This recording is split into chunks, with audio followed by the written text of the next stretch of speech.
Good morning students last video में हम लोगों ने पढ़ा था टेक्नोलॉजी का यूज ग्लोबलाइजेशन में कैसे हो रहा है, how technology is useful in globalisation. ये हमने लास्ट टाइम पढ़ा था।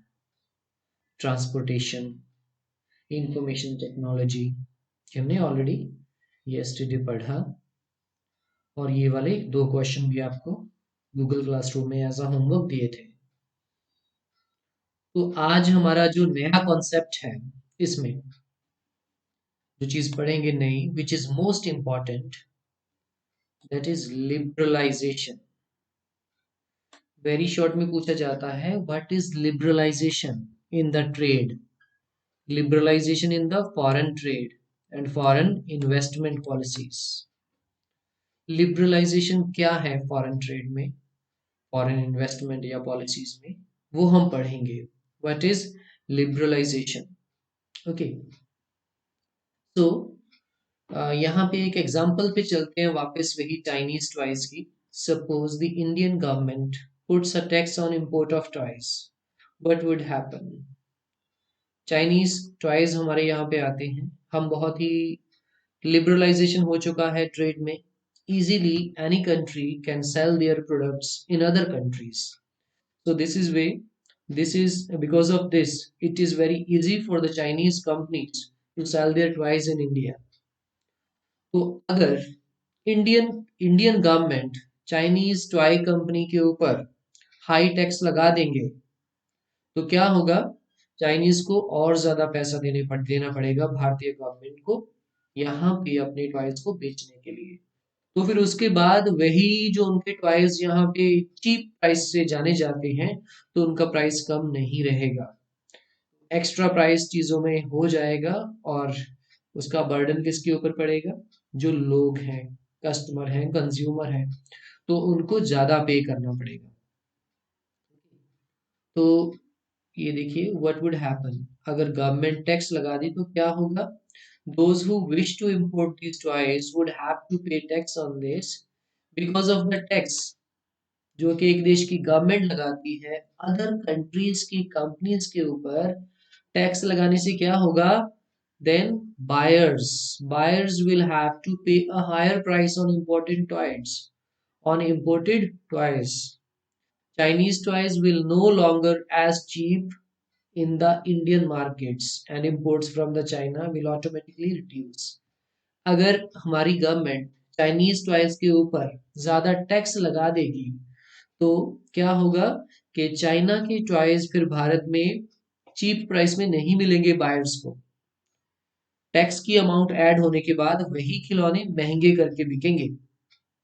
दो चीजें होगी, एक तो चाइनीज टॉयज का प्राइस बढ़ जाएगा हमारे देश में, और दूसरा प्राइस ज्यादा बढ़ जाएगा तो लोग कम खरीदेंगे, तो अपने आप ही चाइनीज जो एक्सपोर्ट है भारत में, जो हम लोग वहां से चाइनीज टॉयज मंगवाते हैं, तो ऑटोमेटिकली वो एक्सपोर्ट जो है चाइनीज चाइना करता है भारत में, वो रिड्यूस हो जाएगा।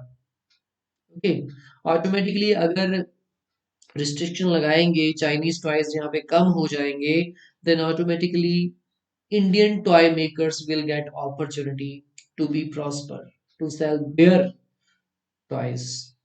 तो यहाँ पे इंडियन जो कंपनीज हैं उनको मौका मिलेगा खुद को आगे बढ़ने का।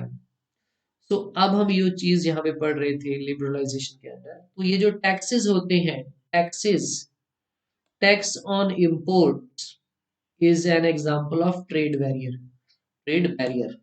तो ये क्वेश्चन कई बार पूछा जाता है, what do you mean by trade barriers. If any country want to sell their products in another country, then this country has to pay tax. So this tax imposed on the import is called a trade barrier. It is called a barrier because some restrictions has been set up. Government can use trade barriers to increase or decrease foreign trade. Government अगर चाहती है कि foreign trade बढ़े, तो अपना barriers को हटा लेगी, तो मैक्सिमम कंपनीज देश में आएंगी ट्रेड करने के लिए, इंक्रीज होगा। अगर हम चाहते हैं कि कुछ कंपनीज जो भारत को शायद कहीं ना कहीं कहीं लॉस हो रहा है उसकी वजह से, तो अगर हम चाहें तो हम ट्रेड बैरियर्स टैक्सेस को बढ़ा के इनको इन जो विदेशी कंपनियां भारत में ट्रेड करने के लिए आते हैं उनके ऊपर टैक्स बढ़ा के तो अपने आप ही उनका जो इम्पोर्ट है उसमें कम किया जा सकता है, उसको रिड्यूस भी किया जा सकता है ट्रेड बैरियर्स से।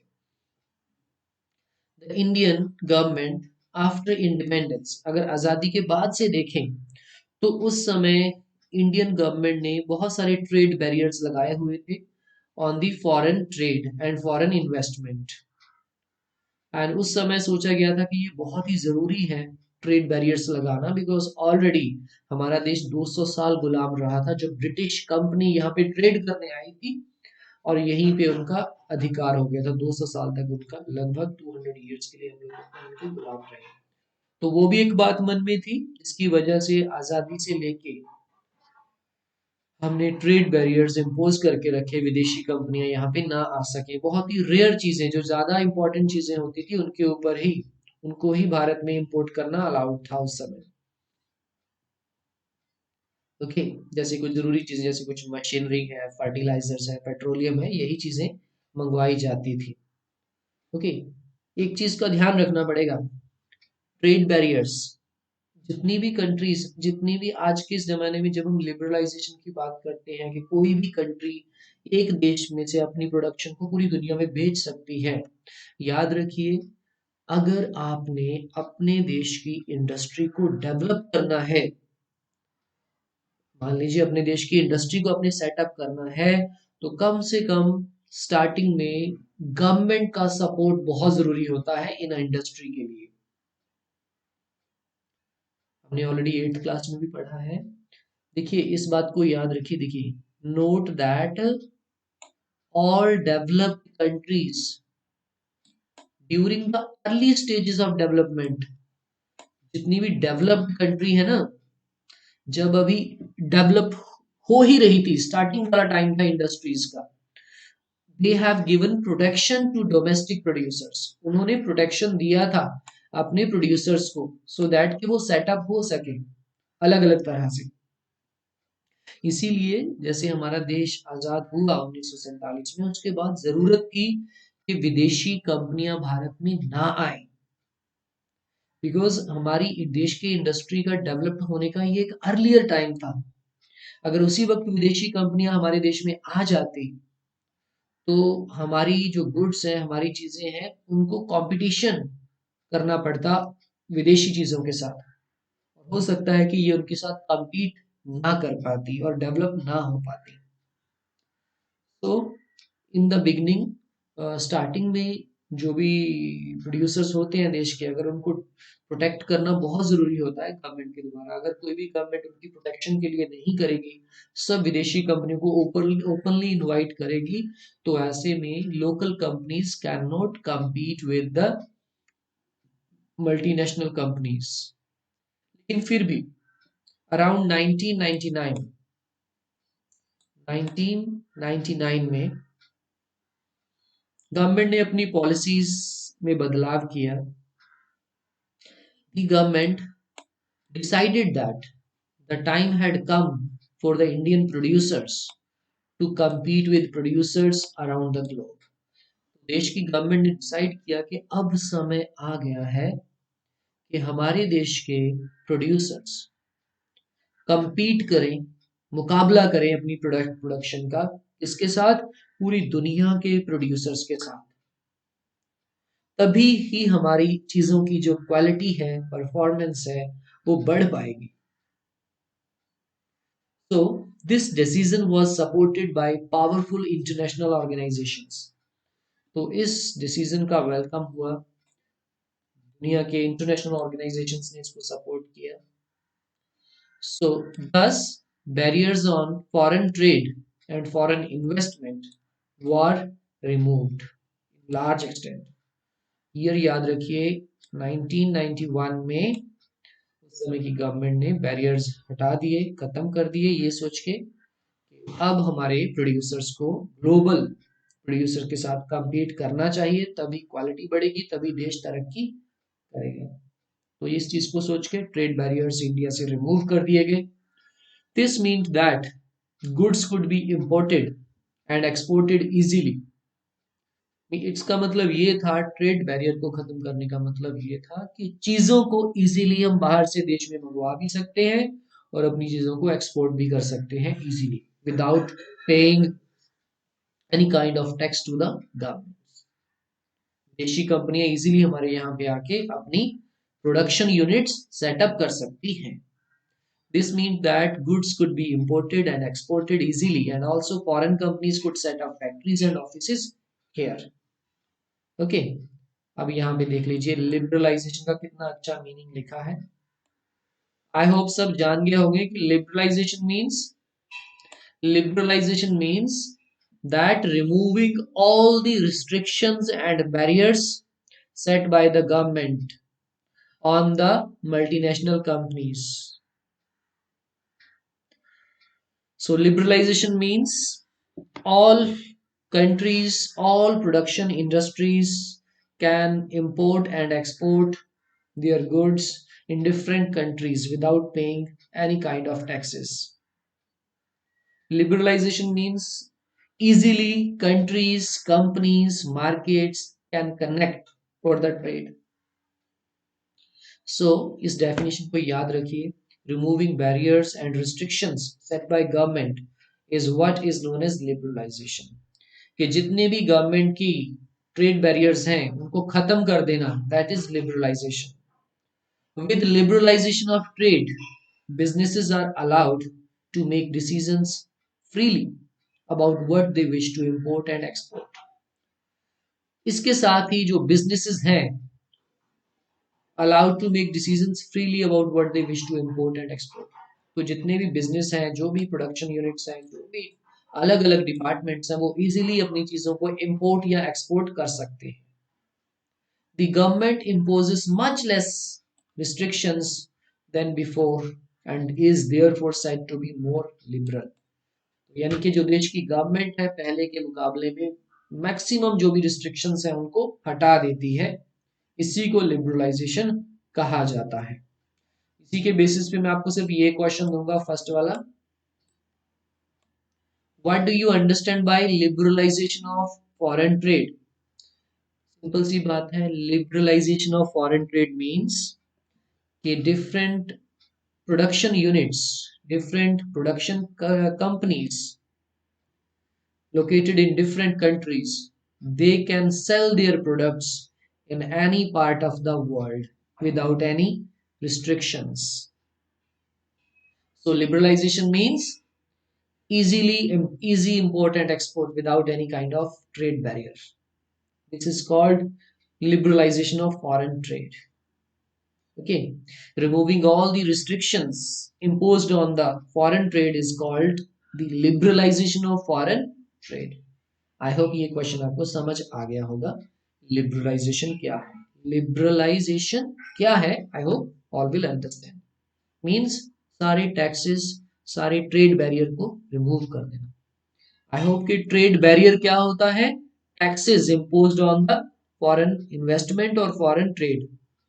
अगर वही टैक्सेस को, ट्रेड बैरियर को रिमूव कर दिया जाए तो सभी इंडस्ट्रीज लिबरली दूसरे देशों में जाके ट्रेड कर सकती हैं। जब सभी कंपनी, सभी इंडस्ट्री, सभी देश एक दूसरे देश के साथ इंपोर्ट एक्सपोर्ट कर सके, that is called liberalisation of foreign trade.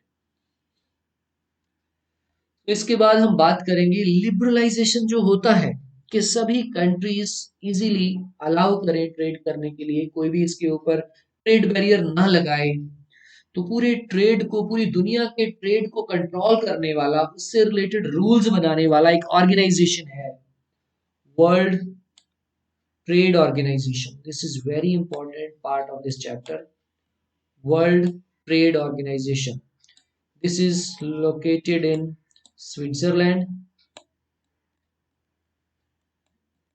Switzerland में है, इंटरनेशनल ऑर्गेनाइजेशन है, और स्विट्जरलैंड में ये जेनेवा, स्विट्जरलैंड में ये जेनेवा में लोकेटेड है। So we have seen that the liberalization of foreign trade and investment in India was supported by some very powerful international organizations. These organizations say that all barriers to foreign trade and investment are harmful. तो ये जो जैसे world trade organisation है या international organisation जो है trade के लिए, वो क्या कहते हैं कि जो बैरियर्स हैं, जो ट्रेड बैरियर्स हैं, these are very harmful for the foreign investment या foreign trade. There should be no barriers in the foreign trade, कि कोई भी ट्रेड करने में किसी भी तरह का बैरियर नहीं होना चाहिए. Trade between countries should be free. तो क्या सोच थी ट्रेड बैरियर्स के बारे में, फॉरेन ट्रेड के बारे में वर्ल्ड ट्रेड ऑर्गेनाइजेशन की, कि there should be no trade barriers. These trade barriers are very harmful for the foreign trade and foreign investment. Trade जो है वो बिल्कुल फ्री होना चाहिए सभी कंट्रीज के बीच में. मीन्स के all countries in the world should be liberalise there policies. तो यहाँ पे वर्ल्ड ट्रेड ऑर्गेनाइजेशन के बारे में जरा देख लीजिए जरा ध्यान से.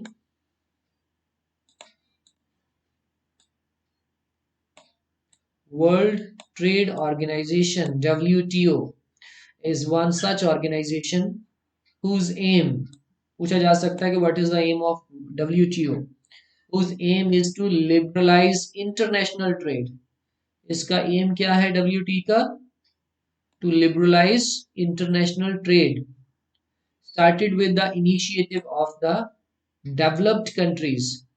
किन कंट्रीज ने इसको स्टार्ट किया था? डेवलप्ड कंट्री, जो ऑलरेडी डेवलप्ड कंट्री थी, इन्होंने इसको स्टार्ट किया. World trade organisation establishes rules regarding international trade. तो क्या काम करता है WTO? तो it establishes rules for the international trade and sees that these rules are obeyed. इस चीज को देखता है कि सभी रूल्स लोग इसको सभी कंट्रीज को ओबे कर रही है. At present 164 countries of the world are currently members of World Trade Organization. Though World Trade Organization is supposed to allow free trade for all. क्या इसकी ड्यूटी है, क्या चीज चाहता है कि ये सभी कंट्रीज को अलाउ करे फ्री ट्रेड के लिए. In practice it is seen that the developed countries, एक चीज और यहाँ पे ध्यान से देख लीजिए, in practice it is seen that the developed countries have unfairly retained trade barriers. याद रखिए यहाँ पे एक एग्जांपल है, जिस सब ने ध्यान में रखनी है. WTO, World Trade Organization, is started by the initiative of the developed countries. Developed countries जो थी, इन्होंने वर्ल्ड ट्रेड ऑर्गेनाइजेशन की शुरुआत की. जबकि डेवलप्ड कंट्री जब अभी खुद डेवलप हो रही थी, उन्होंने खुद भी अपने देशों में क्या किया था, अपने ट्रेड को डेवलप करने के लिए अपने कंट्री के ट्रेडर्स को, प्रोड्यूसर्स को प्रोटेक्ट किया था. उन्होंने बहुत सारी रिस्ट्रिक्शंस लगाई थी और देशों के ऊपर, सो दैट उनकी अपनी कंट्रीज के जो ट्रेडर्स हैं उनको कोई नुकसान ना हो. आपको याद होगा 8th क्लास में हमने पढ़ा था कि इंग्लैंड में या यूरोप की कंट्रीज में उस समय टेक्सटाइल इंडस्ट्री उतनी डेवलप नहीं थी. भारत की टेक्सटाइल जो प्रोडक्शन थी पूरी दुनिया में नंबर 1 थी. वो अभी इंग्लैंड के लिए अभी डेवलपिंग हो रहा था, उनकी जस्ट डेवलपमेंट हो रही थी. तो उन्होंने अपने टेक्सटाइल प्रोड्यूसर को डेवलप करने के लिए कि उनको भारतीय या और कंट्रीज के कपड़ों के साथ compete ना करना पड़े, तो उन्होंने अपने देश में विदेशी कपड़ों की इंपोर्ट के ऊपर रिस्ट्रिक्शंस लगा दी थी. याद होगा आपको कैलिको एक्ट, उन्होंने कैलिको एक्ट लगा दी थी. कैलिको यानी कि इंडियन गुड्स को यूरोप में बैन कर दिया था उन्होंने. ऐसे ही इन सभी डेवलप्ड कंट्री ने स्टार्टिंग में खुद की इंडस्ट्री को सेट करने के लिए, प्रॉपरली डेवलप करने के लिए शुरू शुरू में सभी ने ट्रेड बैरियर्स लगाई थी ताकि उनके प्रोड्यूसर्स डेवलप हो सकें. लेकिन जब ये डेवलप्ड कंट्रीज खुद पूरी तरह से डेवलप हो गई हैं, फिर इन्होंने मेनली अपने फायदे के लिए देखा जाए तो, क्योंकि ये तो फुली डेवलप्ड थे, इन्होंने अपने बेनिफिट के लिए एक तरह से वर्ल्ड ट्रेड ऑर्गेनाइजेशन बनाया, जो कि कहीं ना कहीं आज भी देखा जा रहा है कि कुछ डेवलप्ड कंट्रीज इन चीजों का मिसयूज कर रही हैं। जैसे कि कुछ डेवलप्ड कंट्रीज अभी भी डब्ल्यूटीओ, जो वर्ल्ड ट्रेड ऑर्गेनाइजेशन के रूल्स हैं, उनको फॉलो नहीं कर रही हैं। एग्जाम्पल नीचे पढ़ेंगे कि उन रूल्स को फॉलो नहीं कर रही हैं। और जो डेवलपिंग कंट्रीज हैं लाइक इंडिया या अदर डेवलपिंग कंट्रीज, उनको फोर्स किया जा रहा है, उनको फोर्स किया जा रहा है कि वो अपने ट्रेड को लिबरलाइज करें, वो वर्ल्ड ट्रेड ऑर्गेनाइजेशन के रूल्स को फॉलो करें। इसकी एक एग्जांपल है इसकी, ये देखते हैं। Debate on trade practices. So ये एक एग्जांपल जरा ध्यान से देखिए सभी। You have seen in chapter 2 that the agriculture sector,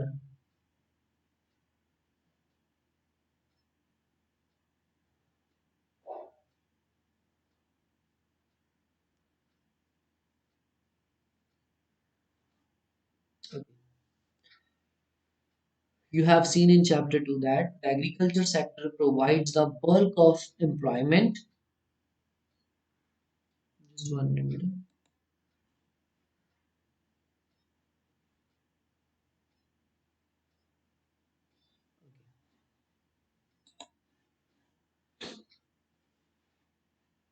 हमने चैप्टर 2 में देखा था the agriculture sector provides the bulk of employment and a significant portion of GDP in India. अगर इसी को कंपेयर करें यूएस के साथ, तो वहां पे एग्रीकल्चर का जो जीडीपी में शेयर है 1% ही है, एंड 1% से भी कम, आधा परसेंट लोग ही सिर्फ एम्प्लॉयड हैं। फिर भी, and yet this very small percentage of people who are engaged in agriculture in USA receive massive sum of money from the US government for production। फिर भी यहाँ की गवर्नमेंट लोगों को पैसा देती है प्रोडक्शन करने के लिए, and for exports to the other countries. उनको स्पेशली कम खेती है यूएसए में, लेकिन फिर भी पैसा देती है प्रोड्यूसर्स को, किसानों को, कि वो प्रोडक्शन करें, उनको एक्सपोर्ट करें अदर कंट्रीज में। Due to this massive money they receive, किसानों को पैसा सरकार इसलिए देती है ताकि जो फार्मर्स हैं वो गवर्नमेंट के अकॉर्डिंग अपनी चीजों को सेल करें, गवर्नमेंट का ऑर्डर माने। US farmers can sell the farm products at abnormally low prices. पैसा देती है, इसीलिए पैसा देने की वजह से फार्मर्स को कहा जाता है कि आपको कोई घाटा नहीं होगा, आपको पैसा गवर्नमेंट देगी, लेकिन आप मिनिमम प्राइस में अपनी चीजों को बेचिए। मिनिमम प्राइस में वो फार्मर्स अपने प्रोडक्ट्स को बेचते हैं इंटरनेशनल मार्केट में, अलग अलग देशों में। अब देखिए, यहाँ पे तो सिर्फ 1 या आधा परसेंट लोग, 1% ही एग्रीकल्चर है ना। तो गवर्नमेंट अगर इनको पैसा दे भी देगी तो गवर्नमेंट को उतना घाटा नहीं होगा, लेकिन इतने कम प्राइस वाली चीज अगर दूसरे देश में जाके बेचोगे कम प्राइस में, तो उसका नुकसान क्या होगा? जो और देशों की वहां पे कंपनीज होंगी या उस देश की प्रोडक्शन यूनिट्स हैं, तो उनको भी वही कम प्राइस में चीजें बेचनी पड़ेंगी। इसका लॉस होता है बहुत ज्यादा, पूरा रेट खराब हो जाता है। तो क्या करते हैं, ये अपने फार्मर्स को पैसा देते हैं और उनको लो प्राइस में प्रोडक्ट्स बेचने के लिए कहा जाता है। The surplus farm products are sold in other country markets at low prices, adversely affecting farmers in these countries। तो यहाँ पे वो अपना लो प्राइस में चीजें बेचते हैं, उसका पूरा इम्पैक्ट किसके ऊपर पड़ता है? उन कंट्रीज की जहां पे ये बेचा जाता है। Developing countries are therefore asking the developed countries governments. तो डेवलपिंग कंट्रीज क्या कहती हैं उनको, डेवलप्ड कंट्रीज को, कि we have reduced trade barriers, कि हमने ट्रेड बैरियर्स को रिड्यूस कर दिया as per the WTO rules, but you have ignored the rules of WTO. आप उसके WTO के रूल्स को क्यों नहीं फॉलो कर रहे and have continued to pay your farmers vast sum of money? और आप अपने फार्मर्स को क्यों सपोर्ट कर रहे हो, क्यों इतना पैसा दे रहे हो? ठीक है ना? You have asked you have asked our government to stop supporting our farmers. तो जबकि यूएसए खुद इन कंट्रीज में कहता है कि आप लोग अपने फार्मर्स को सपोर्ट करना बंद करो, जबकि वो खुद अपने देश के फार्मर्स को सपोर्ट करता है इतना पैसा देके। ठीक है, but you are doing so yourself. Is it free and fair trade? ये पूछा जाता है यूएसए से कि क्या ये फ्री एंड फेयर ट्रेड है? Typical cotton farm in USA consists of thousands of acres owned by a huge corporation that will sell cotton abroad at lowered prices. इसी के बेसिस पे आपको होमवर्क में ये फिलअप्स मैं जरूर दूंगा, बहुत इजी है, आप सभी इसको इजीली कर पाओगे अगर ध्यान से पढ़ोगे तो। ओके, ऐसे ही सेकंड क्वेश्चन है, what do you think can be done so that trade between countries is more fair? कि ऐसा क्या किया जा सकता है आपके हिसाब से कि जो ट्रेड है कंट्रीज के बीच में वो ज्यादा से ज्यादा फेयरली हो? So main thing is this, that all countries should follow the rules established by the World Trade Organizations. जो भी वर्ल्ड ट्रेड ऑर्गेनाइजेशंस ने रूल बनाए हैं सभी कंट्रीज को इक्वली फॉलो करना चाहिए उनको। ओके, तो जो भी हम लोग करते हैं पूरी कंट्रीज, पूरे प्रोड्यूसर्स, सबको सबकी वेलफेयर को ध्यान में रखते हुए करना चाहिए। ऐसा नहीं होना चाहिए कि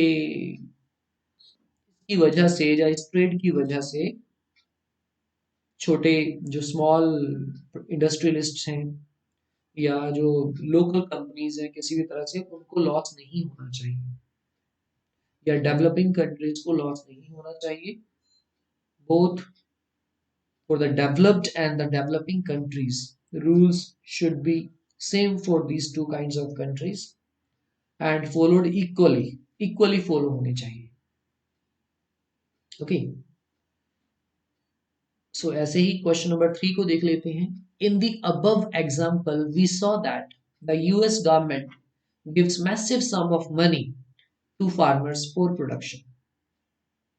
At times, government also gives support to promote production of certain types of goods. At times, governments also give support to promote production of certain types of goods, such as those which are environmentally friendly. Discuss whether these are fair or not. देखिए, जो तो पहली example है, US जो है अपने farmers को support कर रहा है एक्स्ट्रा पैसा देके और कम प्राइस में उनको और देशों में अपनी प्रोडक्शन को बेच रहा है। So this was not fair. This is not fair. This is against the other farmers, other producers of other countries. So this is not fair.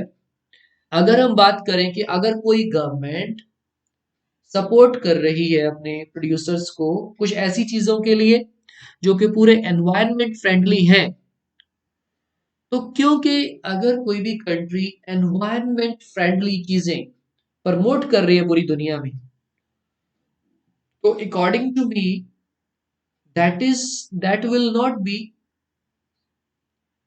unfair, that will not be unfair for the trade। तो अगर कोई environment friendly चीज को कोई government promote कर रही है, so that is for the welfare of whole countries, so that thing is not against of any country or any producers, so that is fair। but if we take the example of USA की example यहाँ पे अगर हम लें, उस चीज की वजह से अदर फार्मर्स को नुकसान होता है, क्योंकि यूएसए बहुत ही कम प्राइस में चीजें बेचता है और उसी प्राइस में या उससे कम प्राइस में फिर अदर कंट्रीज को भी चीजें बेचनी पड़ेंगी। That is not good. I hope ये क्वेश्चन आपको समझ आ गया होगा, ये नंबर 3 वाला। ओके, तो नेक्स्ट हम बात करेंगे इम्पैक्ट ऑफ ग्लोबलाइजेशन। ग्लोबलाइजेशन का इम्पैक्ट क्या पड़ा है भारत के ऊपर। अब इस ग्लोबलाइजेशन का बहुत ही अच्छा इम्पैक्ट पड़ा है। सबसे पहले बात करें तो number first is globalisation and greater competition among producers, both local and foreign producers, has advantage to the consumers। Consumer के लिए इसका फायदा है। कैसे फायदा है? कंज्यूमर के लिए अब ग्रेटर चॉइस है, मार्केट में चॉइस है, हर चीज में लेने जाओ there is huge number of choices. Quality अच्छी मिल रही है कंपटीशन की वजह से, प्राइसेस लोअर मिल रहे हैं। ठीक है, सो इसकी वजह से अच्छी क्वालिटी की चीजें कम प्राइस में मिलना, इसकी वजह से लोगों का स्टैंडर्ड भी हाई हुआ है। उसके बाद ग्लोबलाइजेशन की वजह से MNCs have increased their investment in India. अब जैसे कि देखिए मल्टीनेशनल कंपनीज ने अपनी इन्वेस्टमेंट हमारे देश में बढ़ाई। इसका मतलब ये है कि हमारी यहाँ की the MNCs have been increased in industries such as cell phones. हमारे यहाँ पे लोकल कंपनीज में, हमारे देश में मल्टीनेशनल कॉर्पोरेशंस की इन्वेस्टमेंट की वजह से बहुत सारी नई प्रोडक्शन यूनिट्स शुरू हुई हैं, जैसे सेल फोन की, ऑटोमोबाइल की, इलेक्ट्रॉनिक्स की, अलग अलग चीजों की लोकल इंडस्ट्रीज सेटअप हुई है। बैंकिंग, नए नए बैंक खुले हैं।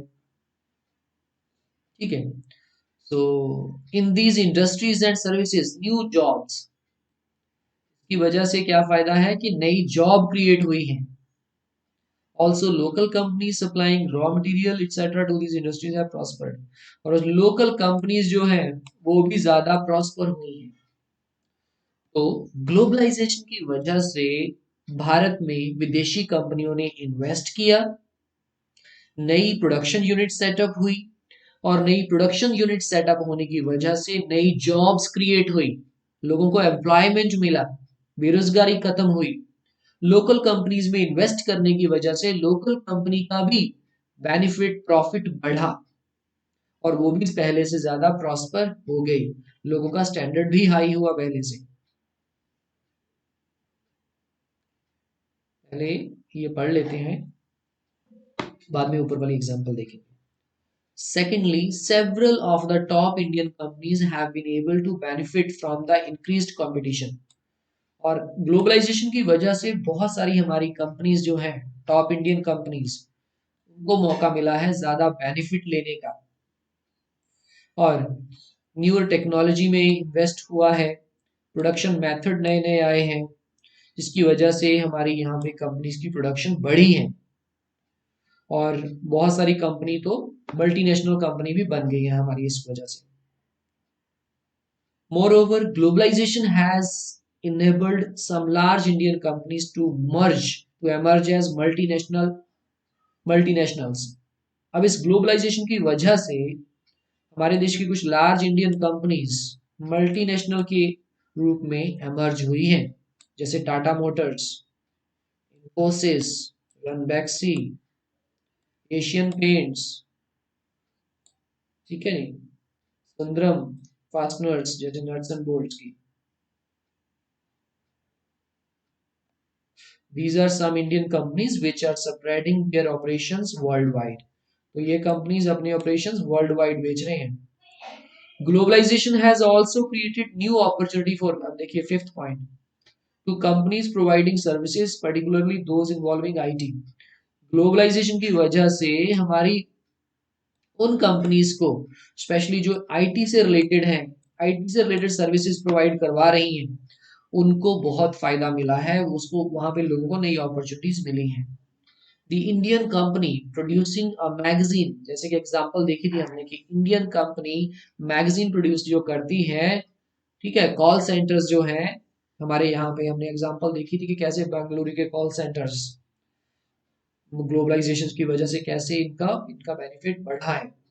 Besides a host of several services such as data entry, accounting, administrative tasks, engineering, are now being done cheaply in countries such as India and are exported to the developed countries.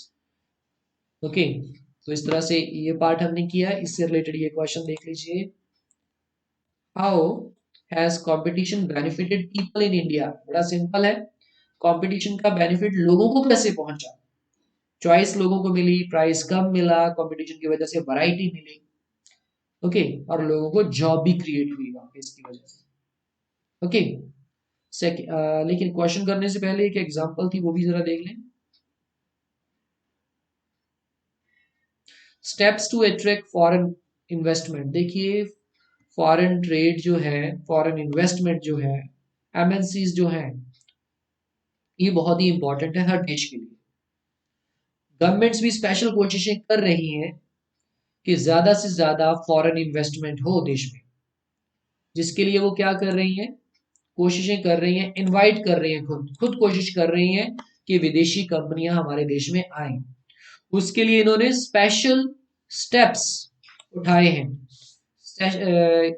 Government in India are taking special steps to attract foreign companies to invest in India. Industrial zones, special industrial zone बनाई गई है, special economic zones, SEZ क्या होती हैं, पता होना चाहिए। SEZ, SEZ क्या है, स्पेशल इकोनॉमिक जोन्स। इनको सेटअप किया गया है, इस तरह से सेटअप किया गया है स्पेशल इकोनॉमिक जोन्स को, जहां पे वर्ल्ड क्लास फैसिलिटीज हो। कौन सी फैसिलिटीज हो, electricity, water, road, transport, storage, recreational and educational facilities जहां पे अवेलेबल हो, ऐसी फैसिलिटीज से लैस स्पेशल इकोनॉमिक जोन्स हमारी गवर्नमेंट बना रही है, सो दैट मैक्सिमम विदेशी कंपनियां यहाँ पे आके इन्वेस्ट करें। Companies who set up production units in special economic zones, they do not have to pay taxes for an initial period of 5 years. Tax में भी उनको कमी की गई है। Okay, government has also allowed flexibility in the labour laws. Government ने जो labour laws है वहां पे भी कुछ फ्लेक्सिबिलिटी दी है कि ये कंपनी अपनी मर्जी के हिसाब से लोगों को तनख्वाह दे सके, उसके अकॉर्डिंग लोगों के वर्किंग आवर्स को बढ़ा सके, उनकी जॉब के बारे में भी थोड़ा सा फ्लेक्सिबिलिटी की गई है। ओके,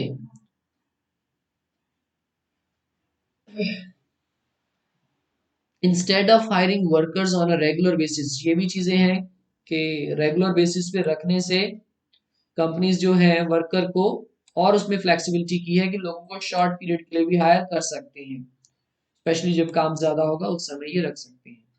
दिस इज डन, ऐसा क्यों किया गया है, this is done to reduce the cost of labour for the company. However, still not satisfied, foreign companies are demanding more flexibility in labor laws. तो फॉरेन कंपनीज और भी अभी तक यहाँ पे, अब देखिए ये एक तरह से प्रॉब्लम भी है। जो विदेशी कंपनियां यहाँ पे आती हैं उनकी कोशिश यही होती है कि लोगों को जब हमें जरूरत हो उस समय लोगों को अपॉइंट करें, और जब जरूरत नहीं है उनको वहां से हटा दें, वर्किंग आवर्स को इंक्रीज कर सकें, लोगों को कम से कम सैलरी दे सकें या वेजेस दे सकें। ऐसा इसलिए किया जा सकता है ताकि प्रोडक्शन के ऊपर खर्चा कम से कम हो और उनका बेनिफिट मैक्सिमम ले सकें। ओके, तो इस तरह से क्वेश्चंस हम लोग कर रहे थे। Should more Indian companies emerge as multinational corporations? Yes, बिल्कुल, हमारी इंडियन कंपनीज को मैक्सिमम ज्यादा से ज्यादा मल्टीनेशनल कॉर्पोरेशंस में चेंज होना पड़ेगा, because this is the time of globalisation.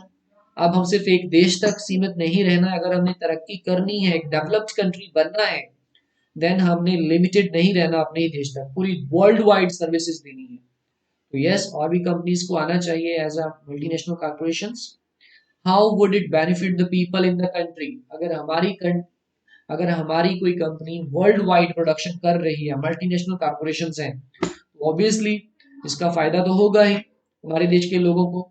तो हमारे लोगों का स्टैंडर्ड भी एक इंटरनेशनल लेवल का होगा, उनकी जो जॉब्स होंगी वो उसका उनका इन्फ्लुएंस पूरी दुनिया में होगा। तो it is very benefit for the people in the country.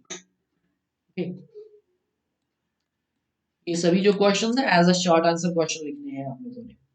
Why do government try to attract more foreign investment? क्यों ज्यादा गवर्नमेंट क्यों कोशिश कर रही है फॉरेन इन्वेस्टमेंट को अट्रैक्ट करने के लिए?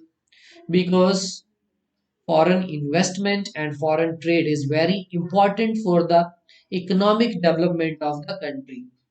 अगर आर्थिक रूप में इकोनॉमिकली किसी भी देश ने डेवलप करना है तो फॉरेन इन्वेस्टमेंट होगी, पूरे इंटरनेशनल लेवल की प्रोडक्शन होगी, तो अपने आप ही उस देश की इकोनॉमी बढ़ेगी, टॉप में जाएगी। ओके, तो आपको पता है कि गवर्नमेंट ऐसा इसलिए करती है, वहां पे देश में बेरोजगारी भी खत्म होगी, प्रोडक्शन भी बढ़ेगी, हमारी जो अपनी कंपनियां होंगी, लोकल कंपनियां हैं, वहां पे भी इन्वेस्टमेंट मिलेगी, वो भी ज्यादा प्रॉस्पर होंगी।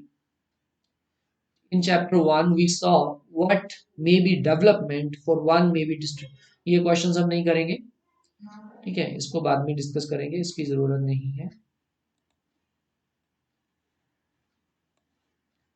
नेक्स्ट चलते हैं। नेक्स्ट एग्जांपल है यहाँ पे, जब हम बात कर रहे थे मल्टीनेशनल कारपोरेशंस, ग्लोबलाइजेशन, बड़ी बड़ी कंपनियों का एक देश में आना, इन्वेस्ट करना, ठीक है, कुछ लोकल कंपनीज जो बड़ी कंपनी होती हैं देश की, वो तो उसकी वजह से टॉप में पहुंच जाती है, वो तो प्रॉस्पर हो जाती है, लेकिन उसका एक सबसे बड़ा नुकसान होता है जो हमारे देश के स्मॉल प्रोड्यूसर होते हैं, जो छोटी छोटी कंपनियां लोकल लेवल पे एक सिंगल बंदा अपने घर पे चीजों को प्रोड्यूस कर रहा है, ऐसे लोगों के लिए बहुत ज्यादा नुकसानदायक है ग्लोबलाइजेशन, मल्टीनेशनल कॉर्पोरेशंस। बिकॉज इतने छोटे लेवल पे अगर कोई बंदा प्रोडक्शन कर रहा है तो उसकी चीजें वो विदेशी कंपनियों के साथ compete नहीं कर पाएंगे, तो जो स्मॉल प्रोड्यूसर्स हैं उनको compete करना बहुत मुश्किल हो गया है, बहुत सारे लोगों के ट्रेड्स बंद हो गए हैं 1991 से, बहुत सारे लोगों के बिजनेस क्लोज हो गए हैं। एग्जाम्पल है, जैसे यहाँ पे एक रवि की एग्जाम्पल है, रवि नाम के पर्सन की। Ravi did expect that he would have to face a crisis in such a short period of his life as an industrialist. Ravi took a loan from the bank to start his own company producing capacitors। जो capacitors होते हैं उसने अपनी एक production unit बनाई, produce करना शुरू किया इन 1992 हॉसुर में, तमिलनाडु में, एक इंडस्ट्रियल टाउन है। Capacitors are used in many electronic home appliances, जैसे कि लाइट में, ट्यूब लाइट में, टेलीविजन में इसका यूज होता है। विद इन 3 years, आने वाले नेक्स्ट 3 सालों में ही was able to expand production and had 20 workers working under him. His struggle to run the company started, उसका स्ट्रगल कब शुरू, उसकी मुश्किलें कब शुरू हो गई? When the government remove restrictions, जब ट्रेड बैरियर को गवर्नमेंट ने हटा दिया। When government removed restrictions on imports of capacitors as per its agreement at WTO in 2001, 2001 में उन्होंने जब एग्रीमेंट किया हमारी गवर्नमेंट ने 2001 में कि पूरी दुनिया की जो कंपनीज हैं वो भारत में आके अपनी चीजें बेच सकते हैं। His main client, the television companies, क्योंकि पहले रवि टेलीविजन कंपनी को चीजें बेचता था। His main clients, television companies, used to buy different components, including capacitors, in bulk for the manufacture of television sets. However, competition from the multinational corporation brands forced the Indian television company to move into assembling activities for multinational corporations. अब हुआ क्या, जब बड़ी बड़ी companies Bharat में आई तो जो रवि का मेन कस्टमर था टेलीविजन कंपनी, जो उससे कैपेसिटर्स मंगवाती थी, अब वही कंपनियां मल्टीनेशनल कॉर्पोरेशन के अंडर उनके ऑर्डर्स पे काम करना शुरू हो गया, प्रोडक्ट्स विदेशों से आने लगे। अब ये कंपनियां सिर्फ टीवीज को असेंबल ही करती थी, जो भी छोटी मोटी चीजें थी वो बाहर से ही विदेशी कंपनियों से ले ली जाती थी। तो ऐसे में even when some of them bought capacitors, they would prefer to import as the price of the imported अगर फिर भी रवि किसी को अपने कैपेसिटर्स बेचता था तो उससे उम्मीद की जाती थी कि जो मल्टीनेशनल कंपनीज के कैपेसिटर्स का प्राइस है उतना ही प्राइस उसको मिलेगा या उससे भी कम मिलेगा। मल्टीनेशनल कॉर्पोरेशंस की जो चीजें हैं बहुत ही हाई लेवल पे होती हैं, इंटरनेशनल क्वालिटी वाइज भी फिर वो उसका फर्क होगा और प्राइस भी बहुत कम, जिसकी वजह से रवि अपने जो रवि के कैपेसिटर्स थे उनका मुकाबला compete उसके साथ नहीं कर पाए। प्राइस रवि के कैपेसिटर्स के मुकाबले में इनका प्राइस बहुत कम था, आधा प्राइस था, क्वालिटी वाइज भी अच्छा था, जिसकी वजह से रवि को भी जो अपने कैपेसिटर्स हैं वो पहले से आधे प्राइस में उसको बेचने पड़े, का प्राइस उसको हाफ करना पड़ा। और धीरे धीरे धीरे आने वाले टाइम में जो रवि था उसकी इनकम बहुत कम हो गई। जो 20 वर्कर्स थे 1992 में 2000 तक आते आते सिर्फ 7 वर्कर्स उसके पास रह गए और उसके बहुत सारे साथी जो ऐसे ही प्रोडक्शन यूनिट में अपना एज अ प्रोड्यूसर काम कर रहे थे, बहुत सारे लोगों ने अपना ये वाला बिजनेस बंद कर दिया। तो ग्लोबलाइजेशन की वजह से या बैरियर्स को हटाने की वजह से या फॉरेन ट्रेड की वजह से ऐसे बहुत सारे रवि जैसे स्मॉल प्रोड्यूसर्स का ट्रेड बिजनेस बंद हो गया, क्लोज हो गया। बहुत ही इसका बुरा नुकसान हुआ छोटे ट्रेडर्स के ऊपर। इसमें से भी कुछ आपको एक दो क्वेश्चन जरूर एज अ होमवर्क में भेजूंगा। What are the ways in which Ravi's small production unit was affected by rising competition? What are the ways in which Ravi's small production unit was affected by the कौन सा तरीका था? लो price सबसे पहले बड़ी बात तो थी, लो प्राइस क्वालिटीज, ओके, लो प्राइस क्वालिटी का कम होना and competition with the foreign goods, foreign goods भी मार्केट में आने लगी जिसकी वजह से वो कॉम्पीट नहीं कर पाया।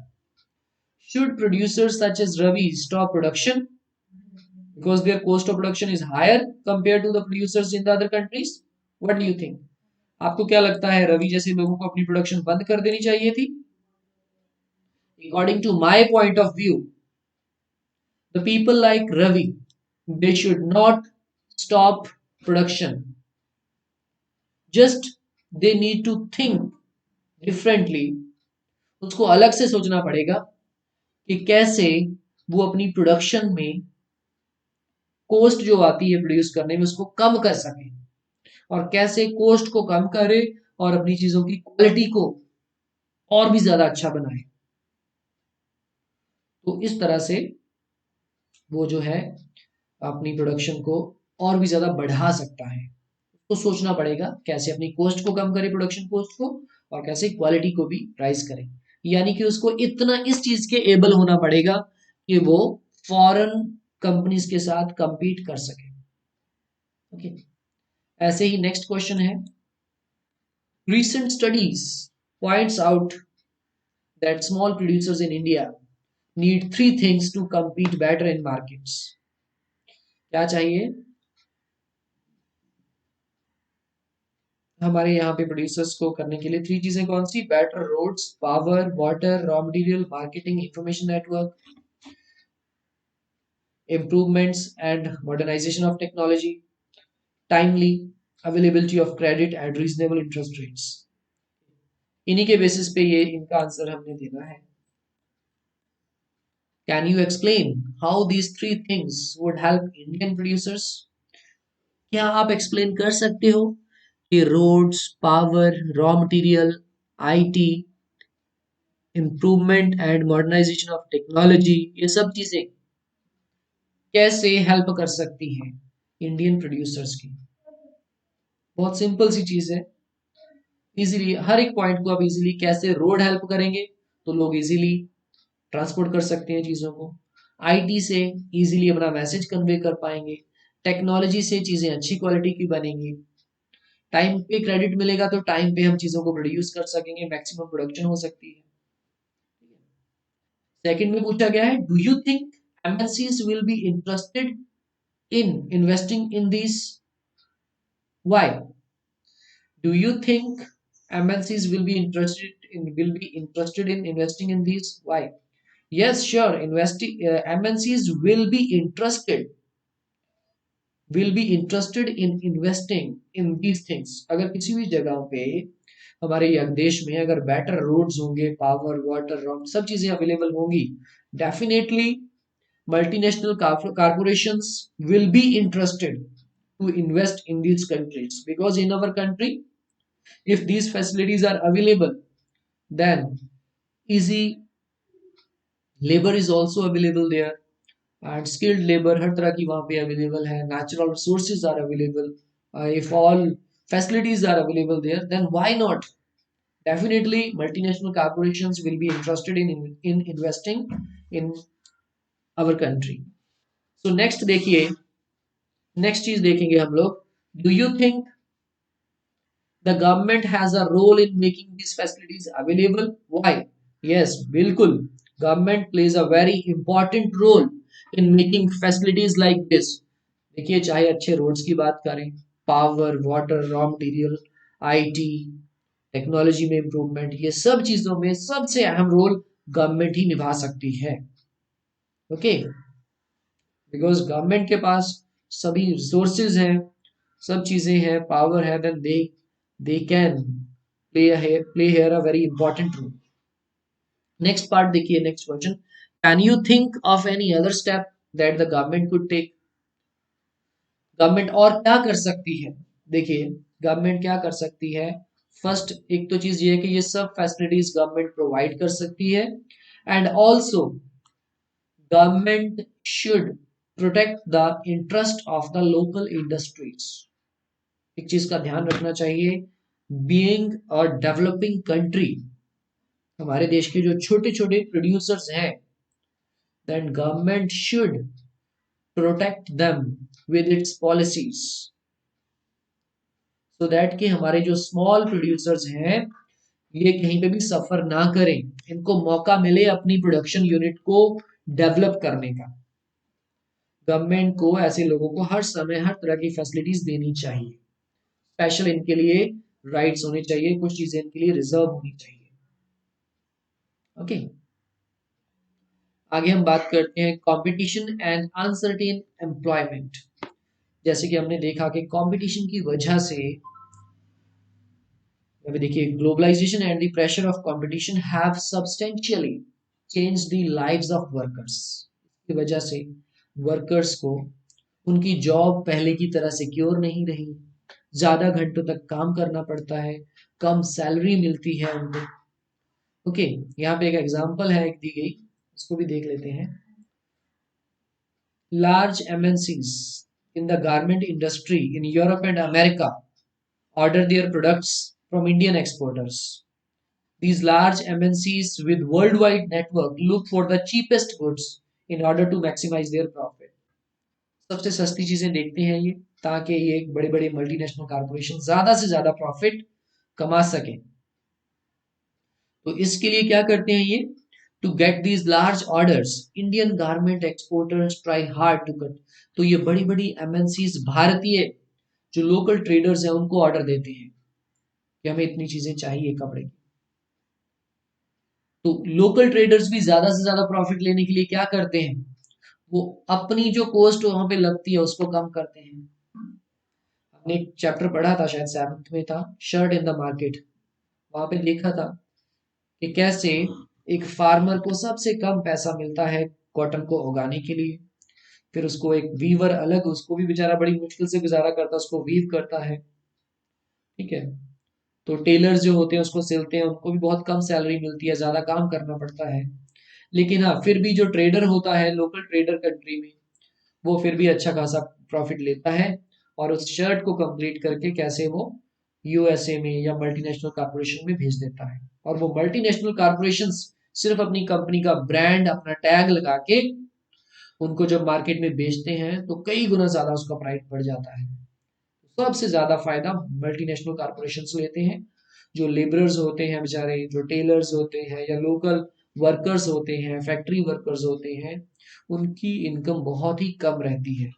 ग्लोबलाइजेशन की वजह से उनकी इनकम भी कम हो रही है, वर्किंग आवर्स भी बढ़ रहे हैं, वर्किंग कंडीशंस भी खराब हो रही हैं, उनकी जॉब्स भी परमानेंट नहीं रही है, टेम्पररी है। जब ज्यादा ऑर्डर आते हैं तो लोगों को हायर कर लिया जाता है, when there is no work then people को जॉब से हटा दिया जाता है। तो इस चीज के ऊपर ध्यान देने की जरूरत है। प्रॉफिट बढ़ाने के लिए मल्टीनेशनल कंपनीज लोगों के बारे में, जो स्मॉल वर्कर्स हैं उनके बारे में नहीं सोचती। यहाँ पे देखिए, एक गारमेंट वर्कर है सुशीला, 35 years old, उसकी एग्जांपल दी गई है। She has spent many years as a worker in garment export industry of Delhi. She was employed as a permanent employ. Starting में वो एक परमानेंट एम्प्लॉय के रूप में काम करती थी। एंटाइटल टू हेल्थ इंश्योरेंस, उसको हेल्थ इंश्योरेंस भी मिलता था, प्रोविडेंट भी फंड भी मिलता था। ठीक है। वेन सुशीला, उसके बाद 1990s में सुशीला की फैक्ट्री बंद हो गई जहां पे वो जॉब करती थी। उसके बाद after searching for a job for the 6 months, factory बंद हो गई, फिर कहीं और जॉब उसने ढूंढी। फाइनली उसको जॉब मिली 30 किलोमीटर दूर उसके घर से। Even after working in this factory for several years, कितने सालों तक काम करने के बावजूद भी शीला यहाँ पे एक टेम्पररी वर्कर ही रही। कमाई भी कम थी, इनकम भी बहुत कम थी, पहले से आधी से भी कम इनकम थी उसकी। सुबह 7:30 बजे काम के लिए निकलना, 10 बजे तक काम करना, और अगर एक दिन वो छुट्टी कर ली उसने काम से, then there will be no wage, no work no wage. She has none of the benefits she used to get earlier. Factories closer to her home, आसपास जो फैक्ट्रीज थी वहां पे इससे भी बुरा हाल था। ये हाल होता है वर्कर्स का, उनकी working conditions. Okay, industrial unit में बहुत उनका बुरा हाल है, स्पेशली अनऑर्गेनाइज्ड सेक्टर जो है। धीरे धीरे तो इन कंपनी की वजह से जो ऑर्गेनाइज सेक्टर है वहां पे भी जॉब्स जो है अनसिक्योर्स हैं, वर्किंग कंडीशंस खराब होती जा रही हैं लोगों की। तो इसी के बेसिस पे यहाँ पे एक दो क्वेश्चंस होंगे। In what ways has competition affected workers, कैसे वर्कर को कंपटीशन ने अफेक्ट किया। उनके ऊपर ज्यादा प्रेशर काम का रहना, ज्यादा लॉन्ग वर्किंग आवर्स रहना, कम सैलरी उनको मिलना, इनसिक्योर जॉब होना, कोई एक्स्ट्रा बेनिफिट ना मिलना, ये सब effects. What can be done by each of the following so that the workers can get a fair share of benefits brought by globalization? तो ये लोग क्या कर सकते हैं सो दैट कि फेयर ग्लोबलाइजेशन हो सके, फेयर शेयर हो सके बेनिफिट का। गवर्नमेंट क्या कर सकती है, एम्प्लॉयर्स क्या कर सकते हैं, एमएनसीज क्या कर सकती हैं, वर्कर्स क्या कर सकते हैं। देखिए, सबसे पहले गवर्नमेंट को ऐसी पॉलिसी बनानी चाहिए कि किसी का भी लॉस ना हो। देश के स्पेशली स्मॉल ट्रेडर्स हैं, जो स्मॉल स्मॉल प्रोडक्ट प्रोड्यूसर्स हैं, उनके बारे में सोचना चाहिए। Employees at the exporting factories, जो एम्प्लॉइज हैं एक्सपोर्टिंग फैक्ट्रीज में, एम्प्लॉयर्स जो हैं, एम्प्लॉयर को चाहिए कि जो गवर्नमेंट ने मिनिमम वेजेस या सैलरी तय की है वो सभी वर्कर्स को मिले, उनकी वर्किंग कंडीशंस अच्छी हो, वर्किंग आवर्स सेट किए जाने चाहिए। एमएनसीज, एमएनसीज को ये नहीं देखना चाहिए, ठीक है मल्टीनेशनल कॉर्पोरेशंस देखते हैं कि उनकी प्रोडक्शन कॉस्ट कम से कम हो, लेकिन इसका मतलब ये नहीं है कि आप वर्कर्स के बारे में बिल्कुल ही ना सोचें, या जो लोकल स्मॉल यूनिट्स हैं प्रोडक्शन की कंट्रीज की उनके बारे में बिल्कुल ही ना सोचें। वो चीजें भी बनी रहनी चाहिए, तो मल्टीनेशनल कॉर्पोरेशंस को भी ये बातें सोचनी चाहिए। वर्कर्स, जो वर्कर्स हैं वो बिल्कुल अवेयर होने चाहिए कि गवर्नमेंट्स की क्या पॉलिसीज है, जो उनकी मिनिमम वेजेस हैं, सब लोग अवेयर होने चाहिए कि वो वेजेस उनको मिनिमम मिले, जो उनके अधिकार हैं उनको मिले। अगर कहीं पे उनकी उसका एक्सप्लॉइटेशन हो रहा है then they should raise their voice. One of the present debates in India is whether companies should have flexible policies for the employment based on what you have read in chapters. Summarize the point of। ठीक है, आगे ये questions में ये चीज cover हो जाएगी। उसके बाद दिस लास्ट वन है ये, the struggle for a fair globalisation. Fair globalisation के लिए कैसे क्या किया जा सकता है, तो ताकि जो ग्लोबलाइजेशन है वो फेयर हो, तो क्या किया जा सकता है वो हम लोग यहाँ पे देखते हैं। The above evidence indicates that not everyone has benefited from the globalization. हर कोई बंदा ग्लोबलाइजेशन से बेनिफिट नहीं मिला है. सिर्फ people with education, skill and wealth have made the best use of new opportunities. On the other hand, there are many people who have not shared the benefits. Since globalization is now a reality, the question is how to make globalization more fair. कैसे globalisation को और भी fair बनाया जा सकता है. अगर globalisation बिल्कुल फेयर होगी तो सब लोगों को इक्वल अपॉर्चुनिटी क्रिएट होगी, जॉब्स की, बेनिफिट्स की. क्या कर सकती हैं, क्या किया जा सकता है ग्लोबलाइजेशन के लिए?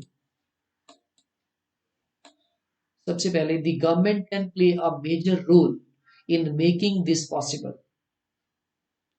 सबसे पहले गवर्नमेंट क्या कर सकती है? Its policies must protect the interests not only the rich and powerful but also of the all people in the country.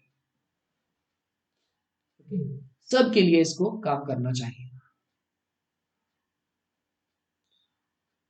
Okay, और उसके बाद द गवर्नमेंट कैन इंश्योर, ये सेकंड पॉइंट है, government can ensure that labor laws are properly implemented and the workers get their rights, and it can support small producers to improve their performance till the time they become strong enough to compete. जब तक कोई भी small producer या small worker कोई भी है, उसकी जैसे हमने एक एग्जांपल देखी रवि की, गवर्नमेंट को रवि जैसे प्रोड्यूसर की तब तक सपोर्ट करनी चाहिए, तब तक उनको प्रोटेक्ट करना चाहिए जब तक कि वो इतने काबिल ना हो जाए कि सब कंपनी के साथ compete कर सके, तब तक उनको गवर्नमेंट की सपोर्ट मिलनी चाहिए. If necessary, the government can use trade and investment barriers. अगर जरूरत है तो गवर्नमेंट अपनी बैरियर्स को, ट्रेड एंड इन्वेस्टमेंट बैरियर्स को यूज कर सकती है अपने देश के प्रोड्यूसर्स को प्रोटेक्ट करने के लिए. और इसके बारे में they can negotiate with the World trade Organization for the fairer rules. It can also align with other developing countries. और भी ये किया जा सकता है कि एक देश अदर कंट्रीज के साथ अलाइन बना सकता है, जैसे सभी डेवलपिंग कंट्रीज अपना एक अलाइन बना लेंगे, एक गठजोड़ कर लेंगे, ताकि वो अपने इंटरेस्ट के अकॉर्डिंग काम कर सकें. अपना सिमिलर इंटरेस्ट वाली कंट्रीज इकट्ठी होके जो अदर कंट्रीज की, डेवलप्ड कंट्रीज की डोमिनेशन है उसके अगेंस्ट एकजुट हो सके. In the past few years, massive campaigns and representation by people's organization have influenced important decisions relating to trade and investment at the WTO. This has demonstrated that people also can play an important role in the struggle for fair globalization.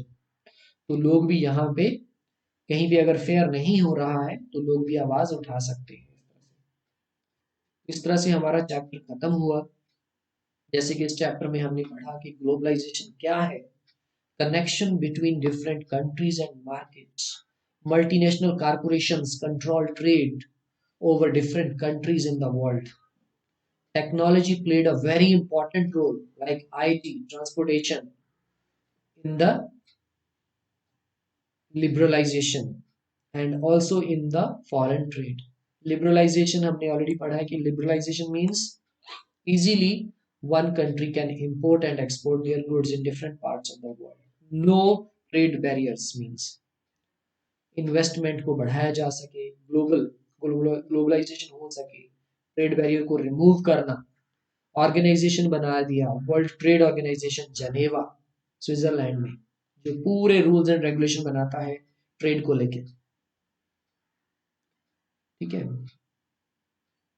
इसके बहुत सारे benefits भी हैं और जो कुछ कमियां हैं उसको रिमूव करने की जरूरत है सो दैट के फेयर फॉरेन ट्रेड हो सके. इसके बाद कल क्लास में हम लोग इन क्वेश्चंस को डिस्कस करेंगे.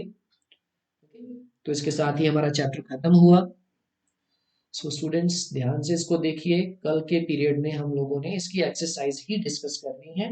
सो today everybody will watch this video and understand it, right.